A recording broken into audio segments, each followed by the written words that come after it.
Richard White of Shreveport, Louisiana, lived an ordinary life. But when he left his home on the morning of November 17, 1990, his quiet world was turned upside down by a stranger hanging around his house.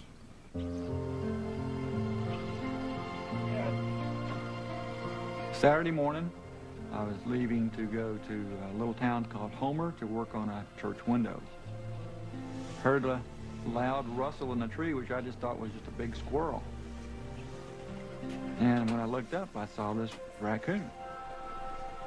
The fact that there was a raccoon there was strange. You don't think of seeing a raccoon in the daytime. So I went inside and told my wife, Rhonda. Go down here, look at this. What is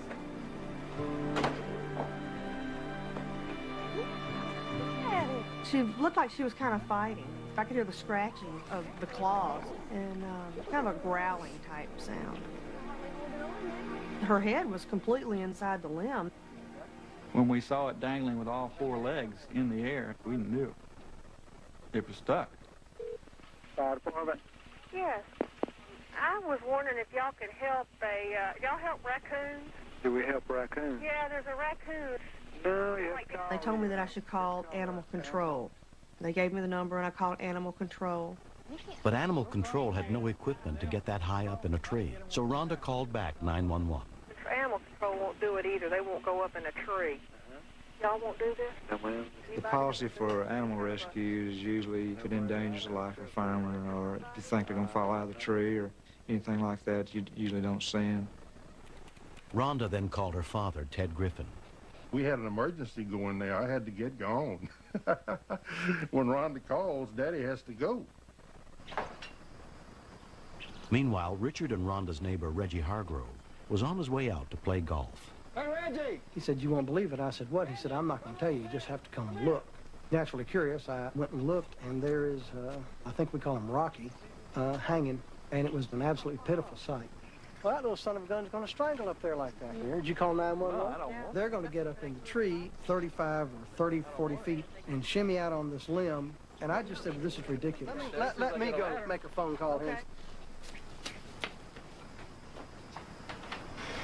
There he is.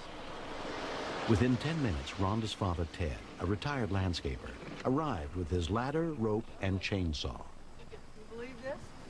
He chased evidently some varmint of one kind or another into a dead limb on this oak tree and now has his head stuck. And it's going to die. Dispatcher Kathy Salter handled the third 911 call. And some of the neighbors actually think they're going to get up in that tree and release him, and all that's going to do is cause somebody to get knocked out of the tree or get clawed up. The neighbors were really fixing to start climbing the tree. I was afraid somebody might get hurt. I told him I would send the district chief out there to see if there was something that we could do.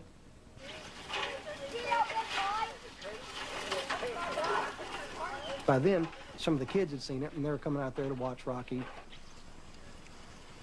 It's a pretty big tree. I'm not real secure with heights either. Richard had a bad back. He was crawling up into the tree. He'd lost his sense of priorities between his own safety and getting the raccoon down. I just kept telling him, "Get out of the tree, Rambo. You know, you're going to hurt yourself." And he kept telling me to be quiet. I just didn't want to see it die. There just wasn't any point in watching an animal like that suffer. All you got to do is put a dart in him and knock him out and pull him out. Nobody knew what they were doing, I don't think. I could tell that pretty quick. You don't need to go up there. Oh, it ain't gonna hurt. I'll make it all right. Here's his 70-something-year-old father-in-law climbing up on the ladder, and Rhonda is sitting at the foot of the ladder, absolutely beside herself, going, "Daddy, if Mother finds out that you do it, she'll just kill you." It reminded me of Laurel and Hardy trying to rescue a raccoon. This will look good for her. Shreveport District Fire Chief Charles Scarborough arrived at the scene. They said that there was a coon hanging in a tree. And I thought to myself, a coon hanging in a tree? I said, that's where the coon lives, in a tree. You liable to fall and get hurt there. Let's wait. I'll get an aerial truck out here. Headquarters District 5, could you get us a ladder truck out here, an aerial truck? The thing about a cat is that a cat will come down. I told the lady the other day, I said, ma'am, I said, answer me this question. Have you ever seen a cat skeleton in a tree? I knew it was suffering. You could hear it growling and snarling and straining, trying to get out. And then it would just collapse with fatigue.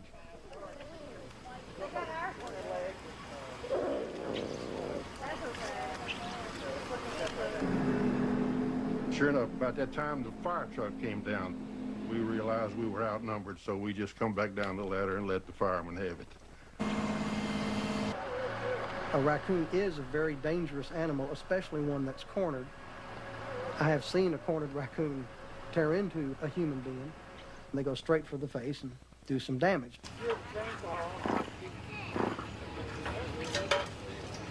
Well, I decided to just cut it off and carry the limb down with the coon so that less chance of the coon getting hurt. This raccoon took a dump right there. It was so scared.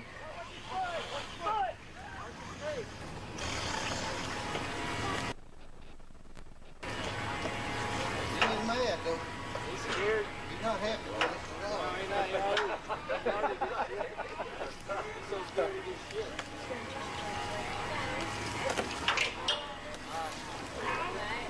Hope he can't reach one. Oh, my God. So he grabbed both ends of the limb with the coon hanging in the middle and backed right on down that ladder. Him, coon, rope, and all.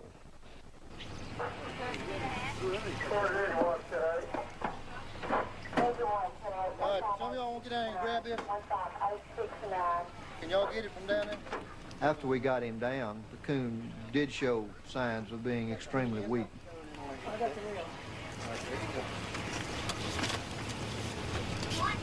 Then they realized that they couldn't get his head out of that hole.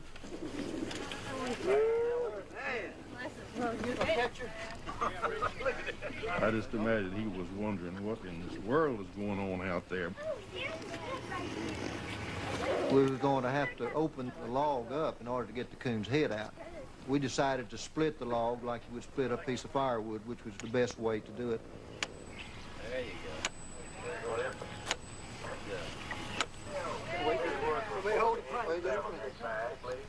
We held the raccoon and made sure that we weren't making the raccoon suffocate.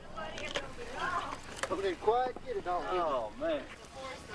Here you go. All right, all right, y'all watch. Yeah. Let him go, let him go. Watch it, y'all. You got it, brother. Here he goes with the coon holding it out in front of him like he's afraid it's going to drip on him or something. The coon turned his head toward my driver's hand, and the driver said he started to chew on his glove, and at that time he decided he'd better release the coon. Because he could just see the coon turning on him. Hey! You know where he's going there.